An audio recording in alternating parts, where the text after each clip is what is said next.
Welcome to the newest episode of Beatin' and Bangin'. I'm your host, Kyle Dalton. In today's episode, we're going to follow up on several stories discussed in Monday's race recap from New Hampshire, including the Denny Hamlin Ty Gibbs drama and what has happened since, including the 22-year-old responding to a comment from Kevin Harvick suggesting that what happened at the Magic Mile might derail Denny Hamlin's championship hopes. Plus, we have a follow-up on a topic I discussed Monday about the rumors of Randall Burnett leaving RCR. Those rumors were confirmed yesterday. We'll talk about it. And we'll also talk about a remark made by Joey Logano this morning on SiriusXM NASCAR Radio that totally caught Mike Bagley and Pete Pistone by surprise. And we'll wrap up with this week's By the Numbers segment. However, before we start crunching those numbers, let's go back to Monday and Denny Hamlin's Actions Detrimental podcast.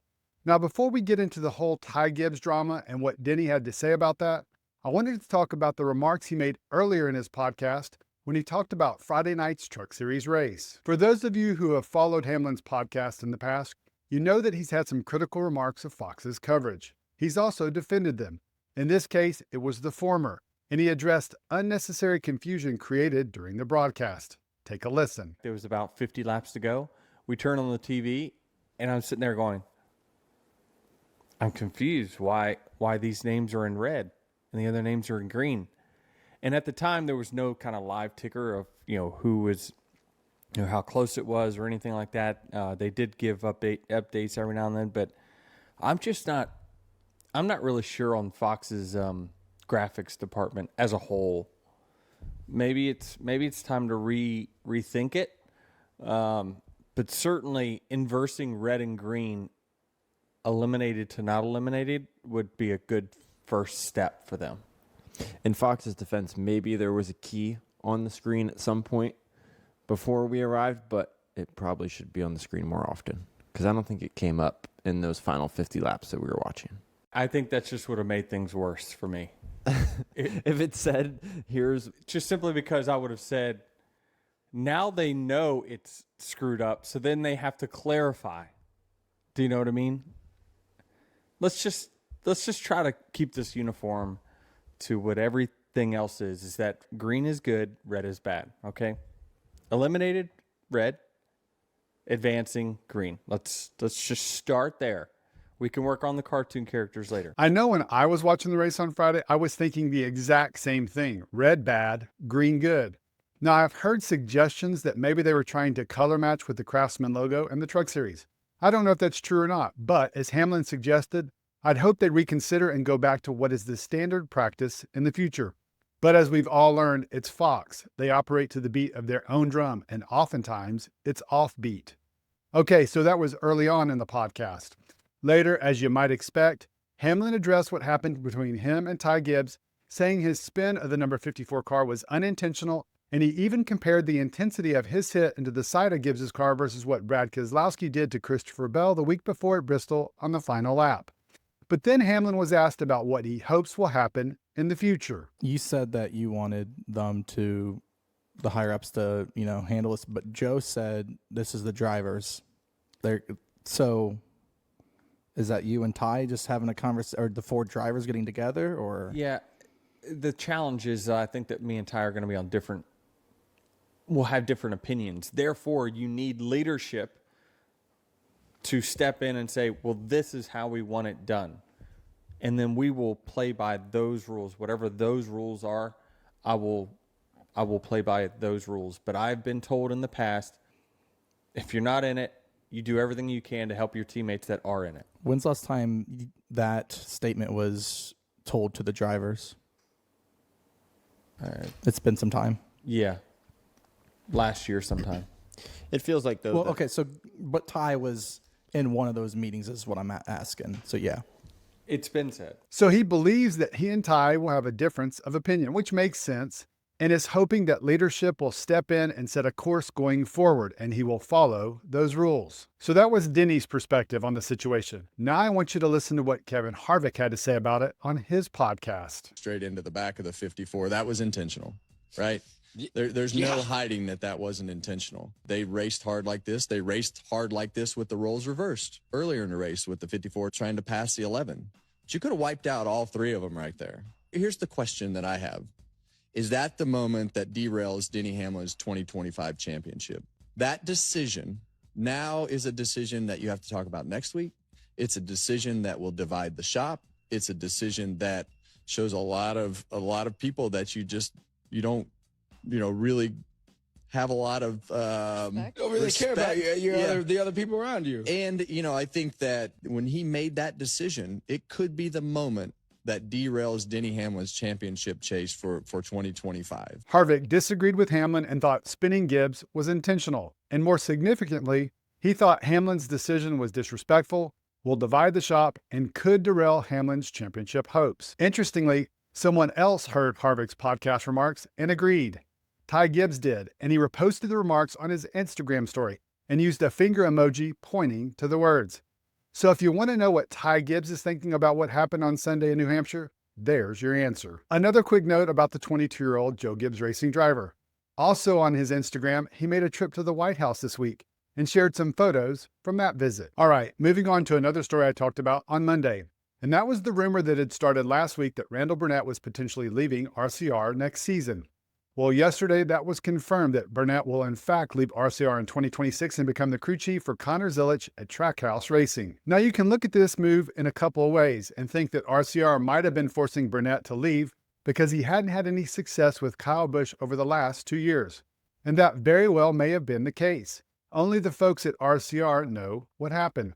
The other possible scenario was Trackhouse picked up on the tension at the two-car organization and reached out to him.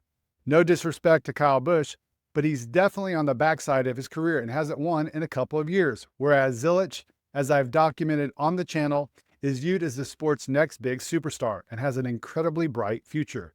Doesn't sound like a difficult decision to me. Now the question becomes, who is going to replace Burnett at RCR?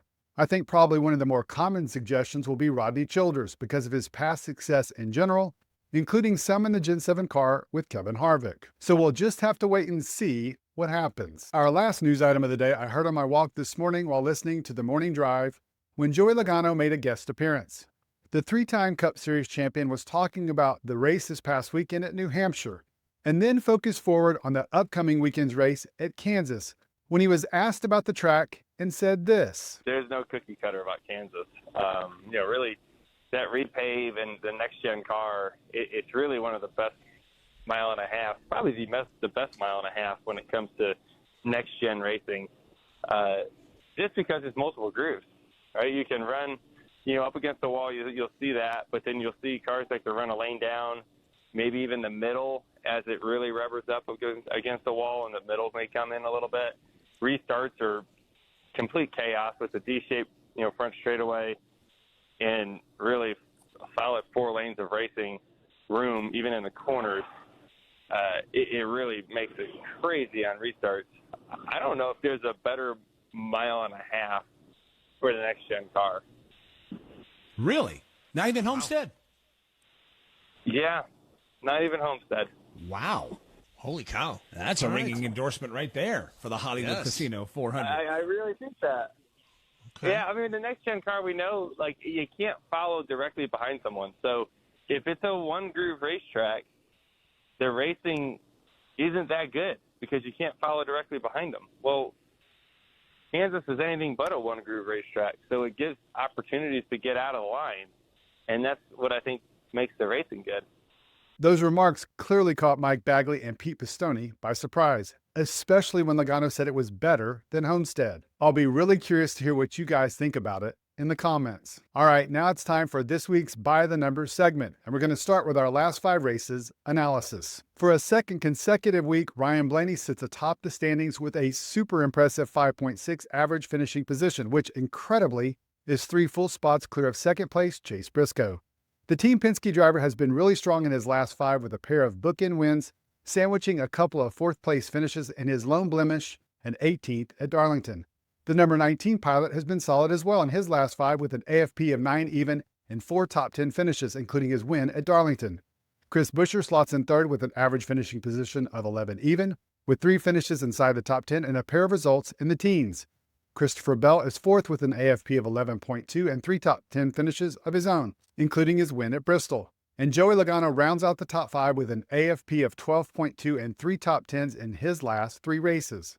Rounding out the top 10 are William Byron, Chase Elliott, And then Brad Keselowski, John Hunter Nemechek, and Tyler Reddick are all tied for 8th with an average finishing position of 15 even. Looking further down the list, and drivers of note who have been struggling lately include former playoff drivers Josh Berry and Shane Van Gisbergen, as well as SVG's Trackhouse teammate Daniel Suarez, who has an AFP of 27 even with his last 4 finishes, all 25th or worse. Okay, so let's move on to our race progression graphs from New Hampshire. Starting with our top 5, and as you can see, the Penske's Wood Brother combination had a strong day from the jump, with both Ryan Blaney and Joey Logano not ever falling out of the top 10.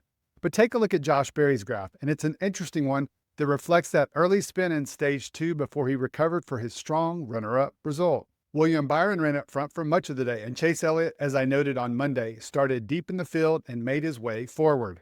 Something tells me we'll be seeing more of the number 9 car in our biggest movers segment. In addition to Byron and Elliott having strong days at a track where HMS has struggled in the recent past, Kyle Larson had a solid day as well, finishing 7th, while Alex Bowman finished 15th. Let's take a look at Joe Gibbs Racing's graphic, and it was a ho-hum day for the 4-car organization, with just 1 car finishing inside the top 10. But the obvious thing about this graph is Ty Gibbs and that spin off the front bumper of Denny Hamlin early in Stage 2 that effectively ended the number 54's day. RFK Racing had an average day at the Magic Mile with all cars running around the teams for much of the day and basically finishing right near where they started. And after we talked about Kyle Busch and Randall Burnett splitting up at the end of the year, I thought it would be appropriate to take a look at their graph, and you can see it was a monumental struggle for the number 8 car all day, running in the 30s for most of the race. Now let's take a look at the biggest movers on the day, and we'll start with those heading in the wrong direction. Ty Gibbs and Shane Van Gisbergen tied for the biggest drop of spots during the race at 22. Tyler Reddick dropped the second most positions at 17, while his 2311 teammate Bubba Wallace tied with Justin Haley and losing 12 spots on the day. Conversely, those heading in the right direction were Christopher Bell, who gained 13 spots. He was followed by Austin Dillon, who picked up 15, and front row teammates Todd Gilliland and Noah Gragson, who both picked up 17 positions in the race. And as I mentioned earlier, Chase Elliott was the biggest gainer of the day, picking up an impressive 22 spots. And finally, let's take a look at the updated Mario Kart point standings. First, let's take a look at last week, and you can see Christopher Bell was 9 points clear of his teammate Chase Briscoe and 14 points ahead of his other teammate Denny Hamlin, with Kyle Larson 2 points behind him. Now this week, Bell has extended that lead to 11 points over Briscoe, while Ryan Blaney with his New Hampshire win has moved into 3rd position, just 3 points behind the number 19. Kyle Larson is in the 4th spot for a 2nd consecutive week, but this week he's in a tie with Denny Hamlin at 192 points. Chase Elliott and William Byron are next closest and 7 points behind. It's going to be really interesting to see what happens in the next 6 races. All right, guys, that's a wrap on today's episode. Let's talk about it. I want to hear what you guys have to say about Denny Hamlin's comments on the situation with Ty Gibbs, plus what Kevin Harvick had to say about it. Do you think that decision by Hamlin to move Gibbs is as significant as Harvick suggests it is? Moving on, I want to hear what you guys think about Randall Burnett moving over to Trackhouse Racing and working with Connor Zilisch next year. And who do you think is Burnett's replacement on the number 8 car? Here's another interesting question for you. In 2026, who has more wins, Zilisch or Busch? Also, I'm curious to get your thoughts on Joey Logano saying he thinks that Kansas is the best 1.5 mile track on the circuit. Agree or disagree? And lastly, let me know what you thought of this week's By the Numbers segment. Any numbers in there that caught you by surprise? Thanks again for checking out today's episode and supporting the channel. I really and truly appreciate it and hope you have a great rest of your day.